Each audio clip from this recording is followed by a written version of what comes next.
ये कहानी है एक ऐसे गांव की जहां हर तरफ प्यार और सुकून का माहौल था। और इस गांव का सबसे बड़ा हीरो था राय स्टार। उसका अंदाज, उसकी मुस्कान, उसकी बातें, हर लड़की उस पर फिदा थी। लेकिन उसके दिल में बस एक ही लड़की थी, पायल। एक दिल की साफ और देखने में बहुत खूबसूरत लड़की। राय स्टार उससे बेपनाह मोहब्बत करता था। लेकिन जैसे हर लव स्टोरी में एक विलेन होता है, यहाँ भी था पुष्पा। पुष्पा गांव का सबसे बड़ा माफिया, खतरनाक, जालिम। उसे भी पायल से प्यार था। जो भी पायल से बात करता, पुष्पा उसकी जिंदगी ले लेता। गांव में उसका नाम ही लोगों को डराने के लिए काफी था। लेकिन राय स्टार किसी से नहीं डरता था। एक दिन उसने हिम्मत की, पायल के सामने अपने दिल की बात रख दी। मैं तुमसे बहुत प्यार करता हूँ पायल। मैं चाहता हूँ तुम मेरी जिंदगी बन जाओ। क्या तुम मुझसे शादी करोगी? पायल का चेहरा सफेद पड़ गया। घबरा के बोली, तुम यहाँ से जाओ वरना वो देख लेगा। राय स्टार ने हैरानी से पूछा, कौन देख लेगा? पीछे से आवाज आई, क्या हुआ भाभी? ये आदमी परेशान कर रहा है क्या? पायल जल्दी से बोली, नहीं, ये तो मेरे दूर के रिश्तेदार हैं, आज ही गाँव आए हैं। गुंडे ने आंखें तानी लेकिन मुस्कुराकर बोला, तो ठीक है,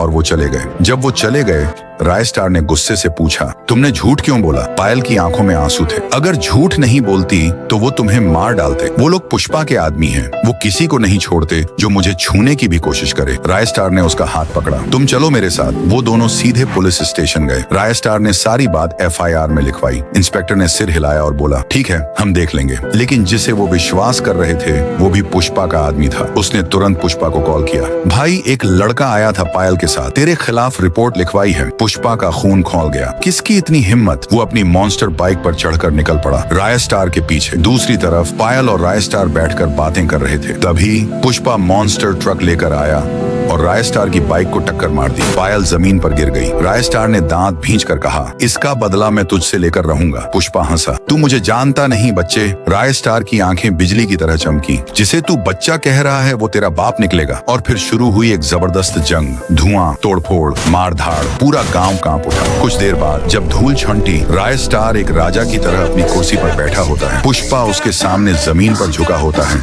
जिंदगी की भीख मांगता है। एक छोटा सा गांव था, दिखने में बिल्कुल साधारण, लेकिन उसकी जमीन के नीचे छुपा था एक अमूल्य खजाना। उस खजाने की हिफाजत कर रहे थे दो जिगरी दोस्त, राय स्टार और ज्ञान भाई। इन दोनों का नाम सुनते ही दुश्मनों के रोंगटे खड़े हो जाते थे। लोग कहते थे, जब तक राय स्टार और ज्ञान भाई जिंदा हैं, उस खजाने की तरफ कोई आंख उठाकर भी नहीं देख सकता। लेकिन इस गांव की किस्मत में भी लिखा था एक तूफान। उसका नाम था मिस्टर टाइटन। टाइटन एक बेरहम डॉन, जिसकी नजर अब गांव के खजाने पर थी। लेकिन उसे पता था जब तक राय स्टार और ज्ञान भाई उस खजाने की रक्षा कर रहे हैं, वो उसके करीब भी नहीं जा सकता। टाइटन ने एक शैतानी योजना बनाई। मैं इंतजार करूंगा उस पल का जब राय स्टार गांव से बाहर जाएगा, बस वही मौका होगा हमला करने का। कुछ ही समय बाद राय स्टार को गांव से बाहर एक जरूरी काम के लिए जाना पड़ा। जाते वक्त उसने ज्ञान भाई से कहा, भाई मैं थोड़ी देर के लिए जा रहा हूँ, खजाने की देखभाल तेरे हवाले है। ज्ञान भाई ने सिर हिलाया और बोला, जब तक मैं जिंदा हूँ कोई इस खजाने को छू भी नहीं सकता। जैसे ही टाइटन को राय स्टार के बाहर जाने की खबर मिली, उसने अपने पूरे गैंग के साथ गांव पर धावा बोल दिया। रास्ते में जो आया,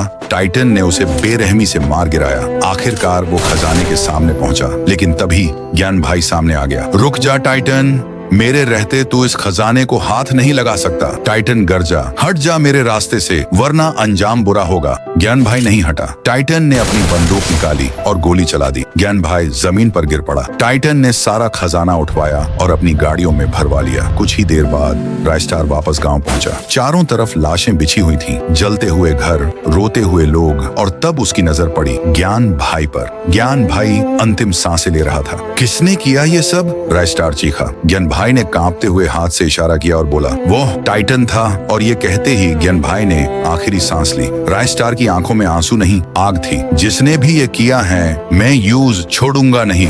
टाइटन अपने अड्डे में बैठा खजाने की चमक में खोया हुआ था। तभी उसके एक आदमी ने खबर दी, बॉस राय स्टार आ रहा है। टाइटन मुस्कुराया और बोला, बस उसी का इंतजार था। राय स्टार आया, अकेला। टाइटन चिल्लाया, तेरे दोस्त को मारकर अच्छा किया, अब तेरा भी वही हाल होगा। राय स्टार दहाड़ा, आज तेरा हिसाब पूरा होगा। टाइटन। दोनों के बीच जबरदस्त लड़ाई छिड़ गई। गोलियों की आवाज, बम के धमाके, धुएं और आग से पूरा इलाका गूंज उठा। जब धुआं छंटा, टाइटन जमीन पर पड़ा था और राय स्टार अपने गांव की राजगद्दी जैसी कुर्सी पर बैठा, एक राजा की